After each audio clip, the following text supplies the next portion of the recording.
I have always been a woman of control. After my husband passed away, I learned to manage my life and my work with precision. Nothing has ever escaped my watchful eye, and my stance has always been firm, especially with employees. Strictly speaking, I have never allowed intimacy. I maintain a safe distance between my world and theirs. However, there is something that even I cannot control. Something that comes from within, something that shakes me, without me having any defense. My name is Martha, and at the height of my 60s I have known temptation. Subscribe to the channel, activate notifications, and stay until the end so you don't miss a single detail of what I am going to tell you. Lucas, the guy who cleans my pool every week, has been a constant presence in my house. He arrives in his simple uniform, with that polite smile, always greeting me with a respect that, I confess, makes me feel a little strange. He is only 26 years old, and although he is just a service provider, there is something about him that I can no longer ignore. It's the way he moves around the pool, as if every movement is calculated, designed to capture my attention, and somewhere deep inside me, I know he's noticed mine. I'm not blind, nor am I foolish.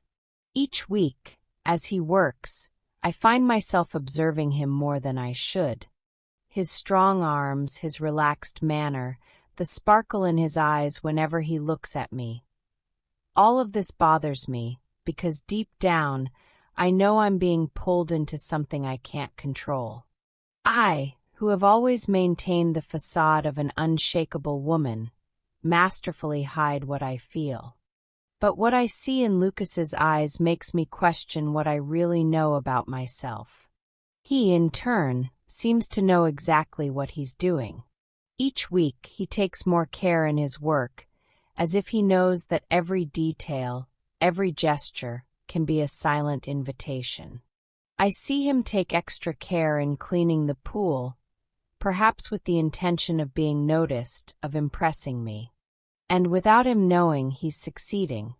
But like a woman who doesn't allow herself to weaken, I continue to keep my distance, deceiving myself that this is just a game, a harmless fantasy. What Lucas doesn't know is that, in reality, he's been much more than just a service provider. He's been a silent provocation, an awakening of something I thought I'd buried.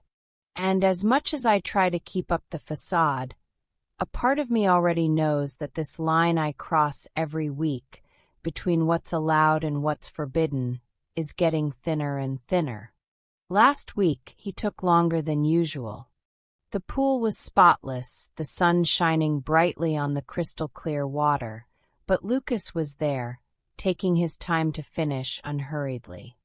I was in the office, distracted, but every now and then I felt an almost irresistible urge to look out the window. When I did, he was standing on the edge of the pool, his eyes turned to the sky, as if he were waiting for something or someone. When he realized I was watching him, his eyes turned to me, and for a second, the world seemed to tighten around us both. There was something in his eyes.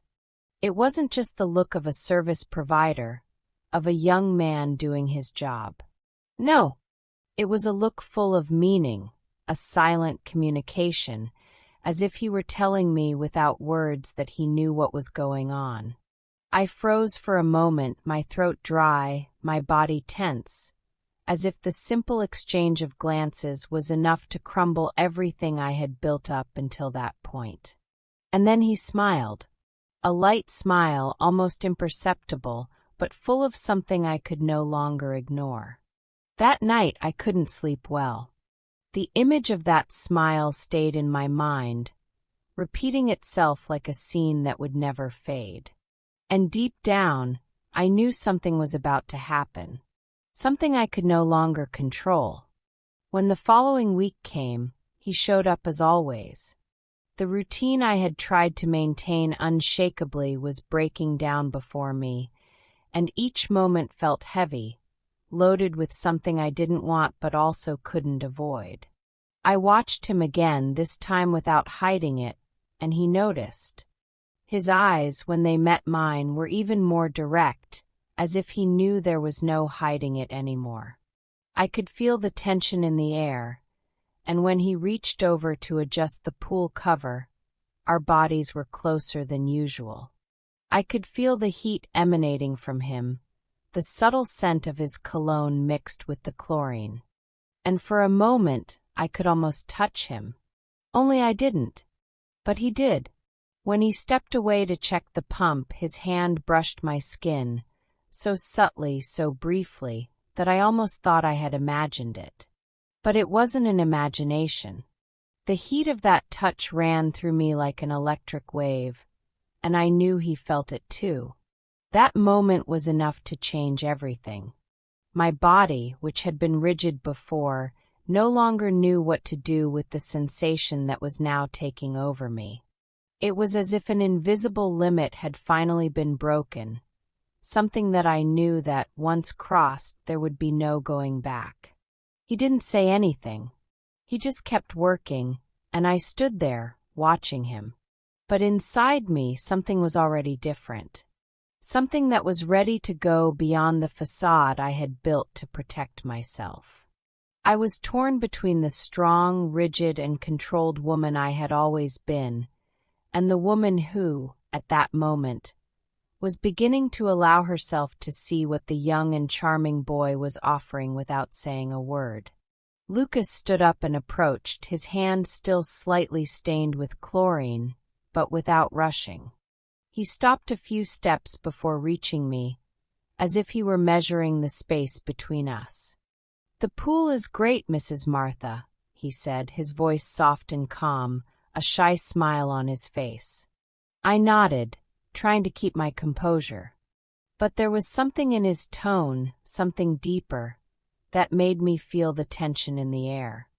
"I've noticed," I replied, observing him more closely, in a way I hadn't done in a long time.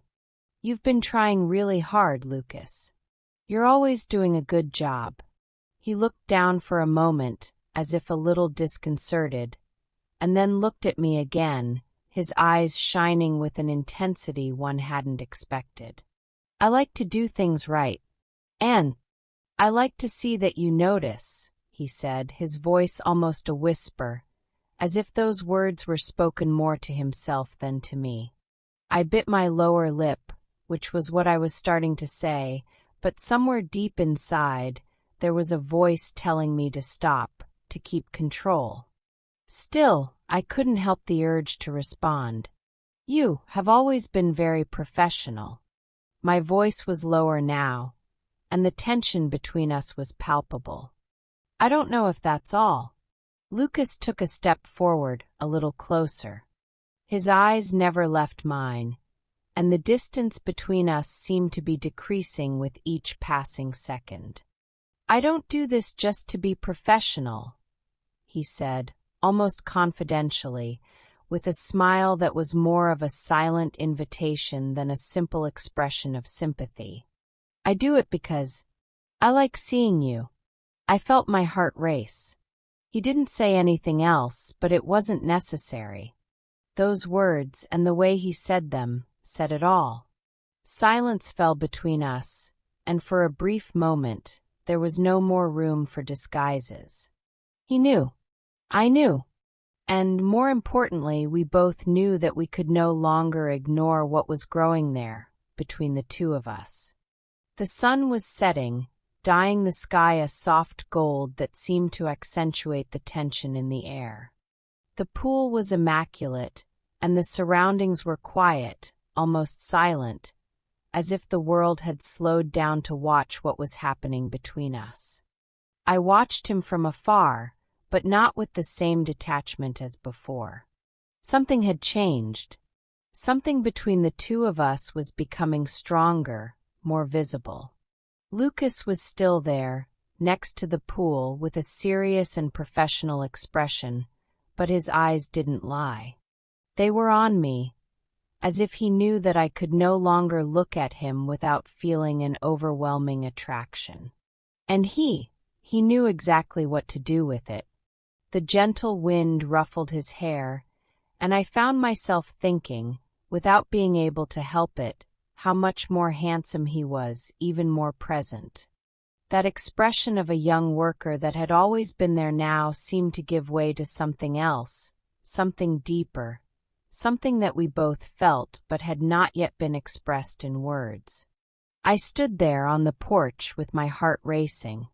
His smile, light and almost shy, still echoed in my mind, but this time there was no more room for disguises. He looked at me again as if waiting for some kind of sign, and that was when I realized that I was waiting for the same.